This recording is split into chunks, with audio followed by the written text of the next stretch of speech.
Grace, Hearthstone caster and Magic player. We have Trent Avera on the right playing Burn. Mention board, this can be a very tough matchup for Burn.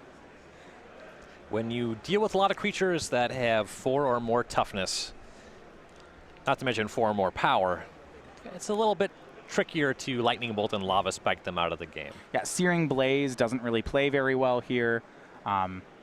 Trent's creatures have a very short window in which they can attack. Some elements of Tanon's deck get worse. Eldrazi Displacer, outside of casting it on turn 2, is kind of mopey in this matchup. But the Thought-Knot Seers and the Reality Smashers, assuming they come down on time, represent a very high damage output. Yeah, so he can turn the corner fairly quickly. We see Tanon on 6 cards here, debating a mulligan. 2 Engineer Explosives, 1 Blessed Alliance in the main for Tanon Grace as he goes to 5. When Ayabugan was still legal, the deck mulliganed to 5 very frequently. You just won. Yeah. Needed to have a 2-mana land, and if you had it, you were probably going to beat every deck in Modern. Well, the reason you needed the 2-mana land in your opener is because if you didn't have one, your opponent would. Right. That was certainly part of the problem. Right. It's like, well, if I don't play my Thought Knot on turn 3 or 2, my opponent's going to, so, you know.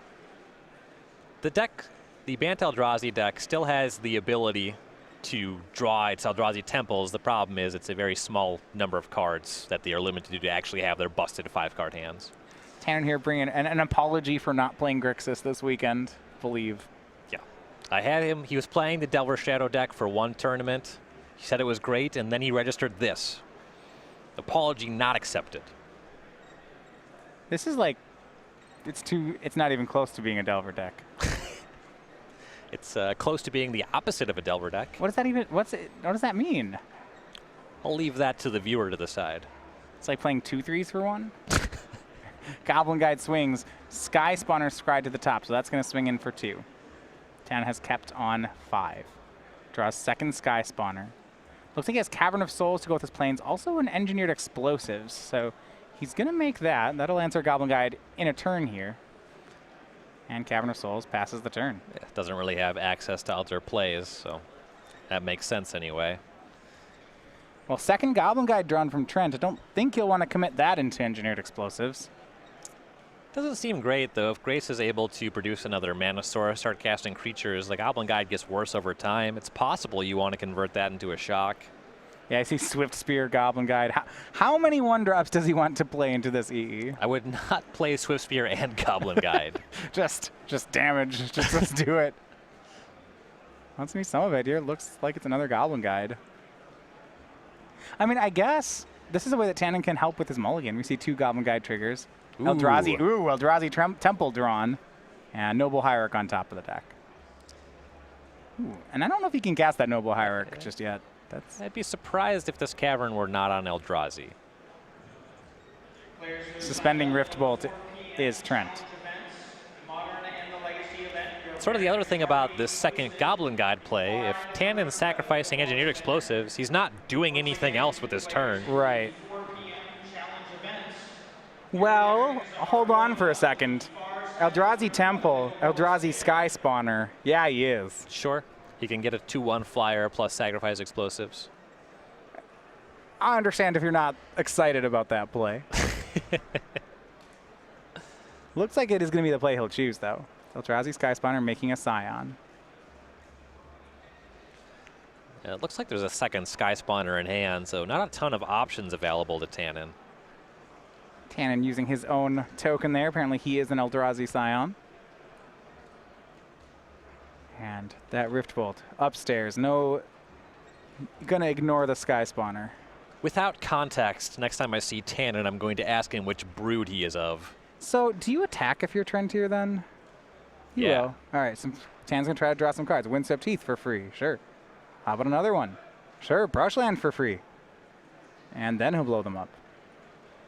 That was why I was asking. Maybe you only, like, Tanon's probably cracking that no matter what you do. The Scion does present a potentially relevant mana in other capacities. Okay. It would be the 5th mana source for a Reality Smasher, or you land into a Drowner of Hope, what have you. The Goblin Guides aren't getting better over time. You're not giving the trigger by not attacking, but this does enable him to play more 1-mana creatures as well. Well, with all the 1-mana creatures gone, Trent's going to reload on them. He plays a Grim Lavamancer. And it looks like his hand is Skullcrack, Swift Spear, and one other card. He's a little short on burn at the moment. Though Grace really not applying too much pressure. If this Lavamancer goes unchecked, it can deal plenty of damage. Yeah, I think Tanon's hand is 2 Path to Exiles and a Sky Spawner, so it's not ideal as he swings in for 2. He'll add another 2/1.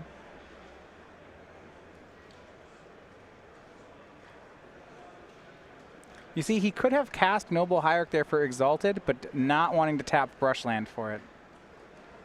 And it's going to be Skullcrack on end step for Trent, and in response, Tanon's going to Blessed Alliance to gain life. Goes up to 12. Goes up to 15 down to 12. And now here is Monastery Swift Spear swinging from Trent. Something that's interesting is, given that Eldrazi Scion and the Path to Exile in hand, Brushland, Plains, Tanon could have cast Path to Exile and Blessed Alliance on this turn cycle. And the Grim Lavamancer, it looks like it's going to be good to go to do 2 damage with his ability here. Possibly missed out on some equity by not double spelling on that turn. Yeah, he would have had to take damage off Brushland to do it, so it's minor, right? But 1 off of Brushland is less than 2 off of Lavamancer.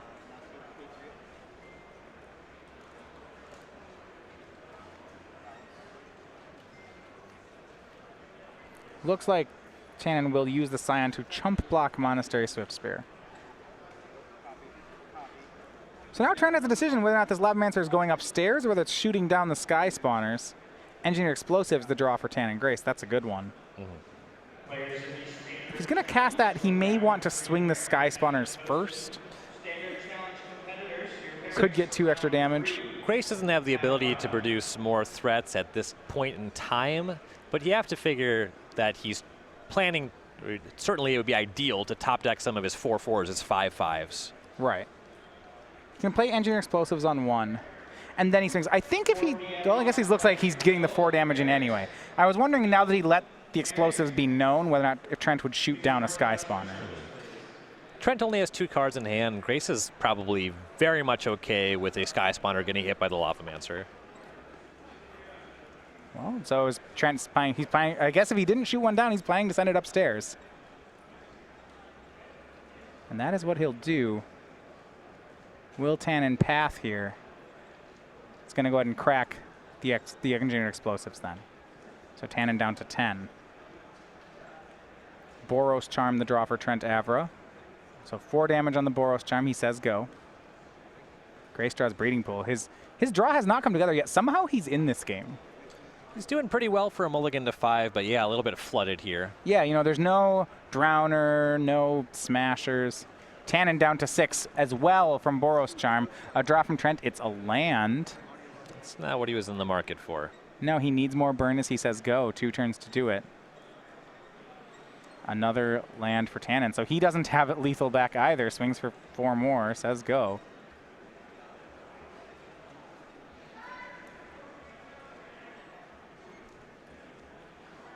Trent down to 1 on end step. He's got a burn spell in hand, and now he's going to have to top deck 1. It's going to come down to this top card for Trent Avera. Creature won't do it. Tanon's life total too high, plus Path to Exile and holdings.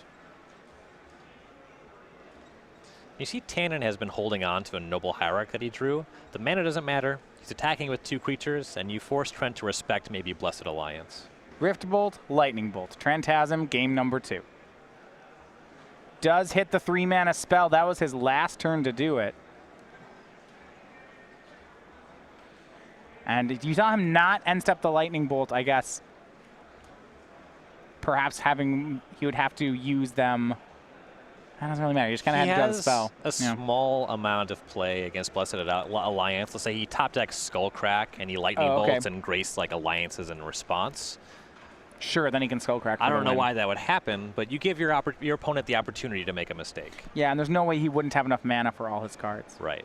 So Trent Avera on burn wins the first game in what ended up being a lot closer, considering Trent is on the play, Tanon's on a mull to 5, and Trent wins on 1 life. Yep. So I want to go to the sideboards here for Tanon Grace and Bant Eldrazi. Actually, despite the fact that it's a reasonable matchup, he's got some good sideboard here. Really funny one that Tanon has as a sideboard this weekend. 2 copies of Angel's Grace. Yeah, so it's an interesting one this weekend. Do you know the story behind it?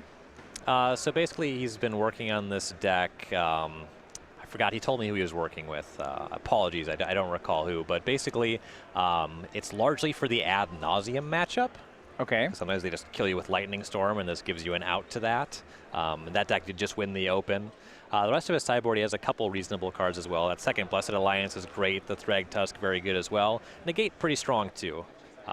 So that combination of cards should be coming in. If we go over to Trent's side, 4 Path to Exile, 4 Destructive Revelry, 3 Deflecting Palm, 3 Atarka's Command, and a Searing Blaze. Atarka's Command seems pretty good, just given the fact that you have more Skull Cracks to play around these Blessed Alliances. That much seems good. Deflecting Palm is pretty solid when your opponent's attacking with 4/4s, 5/5s. That's reasonable. Path to Exile I'm less big on than Revelry in this kind of matchup. There's an argument for it, right? Because Grace can just beat you up with Thought-Knot Seer, with Reality Smasher, so it's possible that you want some small number of copies of that card. And Searing Blaze is fine, particularly when if you're on the play, you can deal with a Noble Hierarch. It's less good on the draw. And Trent Avera's sideboard's pretty to the point. Path to Exile, Revelries, Palms, and then Atarka's Command's actually in the sideboard.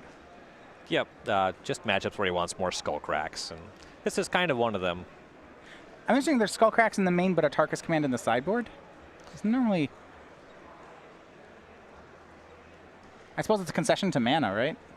Yes, but it must be. Just get your red sources. Perhaps he was expecting to play against a lot of actual mirror matches, where getting an untapped Stomping Grounds can really cost you. Sure, that much makes sense. Over at StarCityGames.com, we have the Star City Games Creature Collection. This is the exclusive Star City Games artwork available on playmats, sleeves, and in player bundles. Now we have that available, the Corgi Firewalker. That was the February game night promotion, and now you can still get that over at StarCityGames.com/Creature Collection. That dog freaks me out. It's because of the eyes? Those eyes. So does he just doesn't have pupils, or are they just white? I'm pretty sure it's indicative of some kind of powerful magic. Frequently in the mythos of various fantasy, sorcerers' eyes turn white when they're casting a powerful spell. Sure. The poster next to Sarkhan, his eyes glow red because he's powerful. Storm from the X-Men, her eyes go white when she's conjuring a storm. That makes sense. But he's not conjuring anything. That's not as far as you know. Okay. He's conjuring trouble.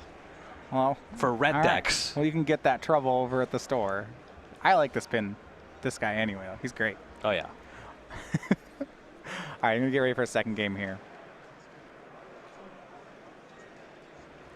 Tanon on the play this time. And really, that game, it felt like he was about one smasher away from being able to take the game. Like, despite being on a 5-card hand, Tanon had a lot of opportunities. A smasher, a Thought-Knot Seer. He did die exactly, and there was that turn cycle where he had that potential to use the Scion to 2-spell. He would have had to throw in a Scion in front of the Swift Spear, so the game he might end up losing anyway. Yeah. Yeah, given the way he drew, it's entirely possible that he was just not going to be able to beat Burn with those 5 cards.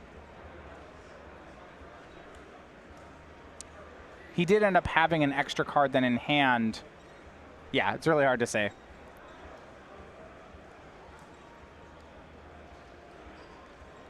But we'll go ahead for game number 2. I mean, when I say I normally like this matchup from Bant, it's the reason being is that they have some of that early interaction, and then they play a Thought-Knot or Smasher, and that's like the part that looks really good. So for Tanon not having either of those cards, he put in a pretty honest amount of work there. Right. Trying to kill people with Eldrazi Sky Spawners. And the Engineered Explosives, he was able to produce some 2-for-1s, but took damage off of all the cards that he destroyed with them. And that's really what you can't do in this matchup.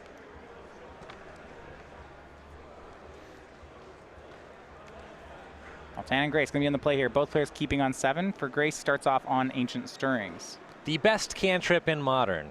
By a ton. This thing is so powerful. And now that they banned Probe, there's really no question. Serum Visions is bad. Angel's Grace in the deck. We see that in his top 5. Can't take it here, but yes, they have come in. Takes Eldrazi Sky Spawner. Looks like he had the option of Thought Knot Seer there. I'm going to go for the cheaper threat. Must not have the most robust mana base going forward here.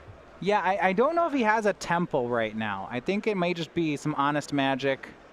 See Goblin Guide attacking, showing Eldrazi Displacer. Does have a copy of Thragtusk in hand. There is a cost of him fetching up basic forest here. If he does produce an Eldrazi Temple, he can't cast any of his 3-mana Eldrazi on turn 2. Yeah, now against Burn, I don't think I'd want to shock for Breeding Pool just in case. That's pretty aggressive. But you're right, there is a real price he paid here. And now he's got an interesting choice. He's got Breeding Pool, Brushland as his 2 lands. He does have Path to Exile in his hand. So if he plays Brushland, he can leave up Path. But if he plays, this is a good, but at the other side, this is a good chance to get Breeding Pool into play tapped. Right. He might have to pay 2 for that later. Looks like he'll go the more conservative route. He'll play the Brushland. Swing with Goblin Guide shows basic planes on top of the deck. That's a win for Tanon. And now he'll path the Goblin Guide. So Goblin Guide was good for 3 damage that game. So 3 for 1 red, still a win for Trent. It's a little below rate for cards in the deck. He's generally going to be good for 3 damage, but he did allow Tanon to draw that plains. Sure. But he's still fine with it. All he really cares about is damage. He's not trying to win the battle of card economy. And he got another land for it. There you go. And actually getting pathed on turn 2, sometimes Burn can profitably use that extra mana. Particularly if his hand was land light, that could be a huge win. Yeah, he's going to reload with Rift Bolt and Grim Lavamancer. Back to Tanon, draws another land. This is too many non-temple lands. Grace's hand hurting a little bit. Yeah, he'll play Eldrazi Displacer and pass. I mean, I think you're pretty right here. When there's no mana accelerant surviving or Eldrazi Temple, this deck is pretty fair. And when I say fair, like it's just not very good. The way that this game is playing out is really illustrative of why the old Eye of Ugin build always mulliganed to a 2-mana land. Well, cards like Eldrazi Displacer, Drowner of Hope, I mean, these are not good Magic cards on the surface. They're only good because they can cost 1 less. And when they don't cost 1 less, they're just not great cards. You wouldn't show up to play Modern with Nessian Courser. Right. So Riftbolt went upstairs. Trent suspends another Riftbolt and says go. So he's got 3 damage on the way and 2 more with the Grim Lavamancer. Tanon fetching down to 12. This is getting into some dangerous waters for him. But he will cast Thought Knot Seer. See if Trent wants to respond. 3 cards still in hand, so if one of them is markedly better than the others, casting it makes sense. Looks like he believes that to be the case. It's going to be Boros Charm, so that'll send Tanon down to 8. This is really dangerous because I believe Tanon is dead. Tanon goes down to 6 here, and both the cards in Trent's hand deal 3. Looks mighty dead to me. Riftbolt still on suspend. Yeah, that's 3 and 6. Tanon extends the hand. It is Trent Avera, a clean 2-0 win with Burn. And there you see game 1. Tanon did have to mulligan. Not a lot going on coming back from the 5. In game 2, though, he really wanted that Ancient Stirrings to find that Eldrazi Temple. Yeah. If he gets Thought Knot Seer a turn earlier, maybe we're looking at a different game. Yeah, I mean, very possibly. I mean, he